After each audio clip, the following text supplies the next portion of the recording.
यहाँ ध्यान भजन और सुमिरन में व्यतीत करते हैं। इस साल भी हमारे बहुत सारे प्रेमी और सत्संगी बहनों ने भी बड़े हर्षोल्लास के साथ इस साधना शिविर में सहयोग अपना दे रहे।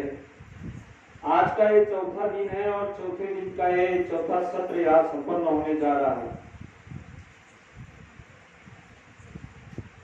तो इस समय उपस्थित सभी प्रेमियों से मेरा प्रेमपूर्वक जय गुरुदेव। जय। सत्संग हर दिन दूसरा सत्र जो होता है उस दूसरे सत्र के बाद एक छोटा सा लघु सत्संग होता है और रात में ये चौथा जो सत्र होता है इसके बाद एक सत्संग सुनाया जाता है। गुरु महाराज के वचनों को दोहराया जाता है। बार बार वचन दोहराए जाते हैं कि इसलिए दोहराए जाते हैं कि हमारे जो प्रेमी हैं इनके यानी याद में कुछ गुरु महाराज के आदेश निर्देश भूल जाते हैं।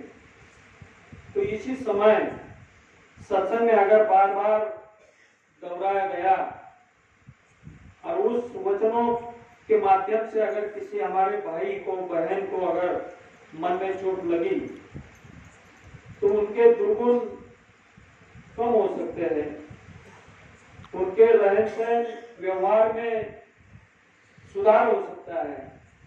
इसीलिए गुरु महाराज ने ये सत्संग का एक मार्ग हमें बताया कि प्रेमियों हमेशा सत्संग में जाया करो, सत्संग सुनते रहो।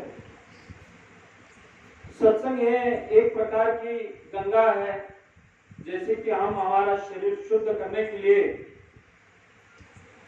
सुबह पानी से साबुन से अलग अलग प्रकार से हम नहाते हैं। हमारा शरीर बाहरी शरीर हमारा शुद्ध हो, अच्छा हो, स्वच्छ हो। बाहर से तो हम स्वच्छ हो रहे, शुद्ध हो रहे, मगर अंदरूनी हमारे अंदर बहुत सारी बुराइयां कूट कूट के भरी हुई। तो अंदर से भी हमने इस सत्संग रूपी गंगा में हिस्सा लेकर, भाग लेकर, घंटा, आधा घंटा, 15 मिनट जो भी समय हमें मिलेगा उतनी देर तक अगर हम पूरी ध्यान लगाकर जो भी चाहे वक्ता हो उसके तरफ अपना ध्यान देकर अगर वचन हम सुनेंगे तो अंदरूनी सफाई में हमारी बराबर होती रहेगी। तो इसलिए ये सत्संग रखे जाते हैं। गुरु महाराज कहते हैं कि सब तो प्रेमी मेरी है।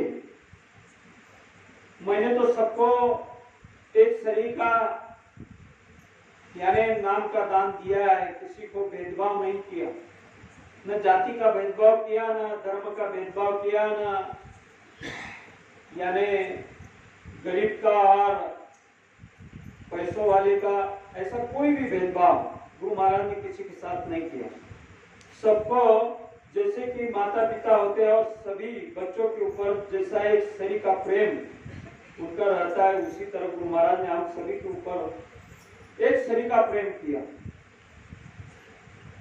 मगर सब सत्संगी एक शरीर के सभी प्रेमियों का व्यवहार एक शरीर का नहीं होता है, फर्क हो जाता है। आज ही एक प्रेमी दोपहर में आया था, मुसली गांव का प्रेमी था और दूसरा हमारा एक प्रेमी चिलचपुरे का प्रेमी उसको लेकर आया और हमसे उसकी मुलाकात कर दी कि गुरुजी ये देखो ये प्रेमी है, पुराना है।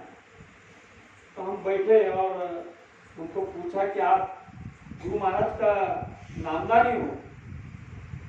तो जरा हिचकिचाए, यानी हाँ भी नहीं बोल पाया और नहीं भी नहीं बोल पाया। तो हम समझ गए कुछ ना कुछ गड़बड़ है। उन्होंने कहा कि पहली बार जब गुरु महाराज चिंचपुरा में आए थे 1970 में, तब मैं 8वीं 9वीं कक्षा में था और उस वक्त गुरु महाराज का नामदान मैंने लिया और जेब में से उन्होंने एक पर्ची निकाली और मुझे दिखाई कि ये देखो गुरु महाराज कि उस सत्संग में मुझे ये पर्ची मिली नामदान की। तो मैंने आज दिन तक उसको संभाल के रखा है। यानी 1970 में मिली हुई पर्ची आज दिन तक संभालने वाला वो पहला प्रेमी मुझे मिला। मगर उस प्रेमी का जो मार्ग था उसमें कुछ बाधाएं आ गई और वो प्रेमी गुरु महाराज से बिछड़ गए, दूर हो गए। गुरु महाराज से बिछड़ने के लिए अनेक प्रकार की बाधाएं हमारे जीवन में आती है। कभी कभी हमारे ही प्रेमी, हमारे ही मित्र, उनके साथ अगर हमारा रिश्ता कुछ बिगड़ गया तो भी हम रास्ता छोड़ देते। कभी कभी संसारिक जीवन में अगर कुछ दुख दर्द हमारे ऊपर आया और उससे कुछ मार्ग नहीं निकला तो भी हम गुरु को छोड़ देते। अगर कोई लालसा, अगर कोई संसार की चीज हम मांगने चाहते हैं गुरु महाराज से, अगर वो नहीं मिली तो हम गुरु को दोष देकर गुरु को छोड़ देते। तो ऐसी घटनाएं होती रहती, सबके जीवन में होती। मगर उस संकट में, उस घड़ी में अगर हम पूरी निष्ठा के साथ गुरु के ऊपर अगर हमारा विश्वास पूरा हो तो उस काल की चपट से हम बच सकते हैं। मगर वो प्रेमी बच नहीं सका। उससे हमने पूछा कि ठीक है आपने गुरु किया? उसने कहा हाँ गुरु तो मैंने किया है, 70 में मैंने गुरु किया। ये पर्ची भी है मेरे पास नामदान की, 5 नाम है, सब है। हमने पूछ कर देखा कि ठीक है आपको नाम भी मालूम होंगे, उनको तो नाम मालूम नहीं है आज। और हमने फिर उनसे प्रश्न किया कि आप शाकाहारी हो? तो उसने कबूल किया है कि नहीं। मैंने नामदान लेने के बाद मैंने मांस खा लिया और मेरा रास्ता छूट गया। देखो हम लोग गुरु को छोड़ देना चाहते हैं, मगर अगर गुरु की दया तुम्हारे पीछे अगर है, तुम्हारे साथ अगर है, तो गुरु आपको छोड़ते नहीं। इसी किताब में गुरु महाराज ने एक किसी पंक्ति में लिखा है कि मैं जिसको एक बार पकड़ता हूं उसे छोड़ता नहीं। ये तो पक्का गुरु की वाणी है। गुरु के मुखारबिंद से जो भी शब्द अगर निकले हैं तो चाहे सूरज पूरब से पश्चिम उगे, इधर का उधर हो जाए, मगर गुरु की बात में कोई भी शब्द झूठा नहीं हो सकता। तो मुझे याद आ गया कि गुरु कहते हैं कि मैंने अगर किसी को एक बार पकड़ लिया, अगर वो चाहे गुरु को छोड़ के चले जाए फिर भी गुरु उसको पकड़े रहते हैं। अगर इस जन्म में वो साथ नहीं दिया, चला भी गया, तो आगे जन्म में वो उनको पकड़ेगा। तो उसी तरह उस प्रेमी को देखो, किसी प्रेमी के बहाने, चिंचपुरा के प्रेमी के बहाने वो दोनों लोग मिले और उसने खुद ने इच्छा जताई कि मैं भी गुरु महाराज का प्रेमी हूं, मगर मैं मांस खा लिया है तो मेरी आज इच्छा, मन से इच्छा हुई है।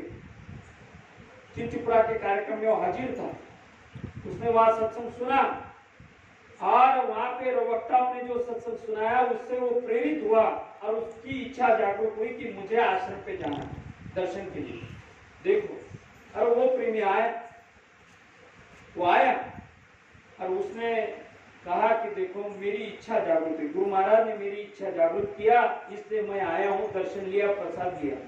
अरे आगे मुझे क्या करना है, क्या करूं मैं? हमने तो कहा कि गुरु महाराज के आदेश निर्देश के अनुसार हमने कहा कि कुछ बात नहीं, हो जाती है, गलती तो हो जाती है। हम सब लोग तो गुरु महाराज के बच्चे ही है और बच्चों से गलतियां हो भी जाती है। मगर हमारे दिमाग में अगर आ गया कि हमने गलती किया है, चाहे हम कितने भी बड़े हो, तो हमने उसको मान लेना चाहिए कि हमारी गलती हुई है। अगर गलती हुई है तो माफी भी मांग लेना चाहिए। अगर हम गुरु महाराज के पास या संगत के सामने माफी मांग लेते हैं तो हमारा गुनाह गुरु महाराज माफ भी कर देते हैं।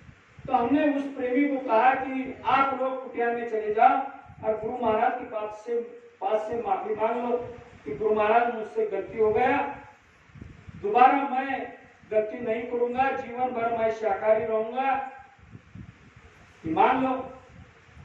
और रही बात दूसरी कि अभी आपके पास आपके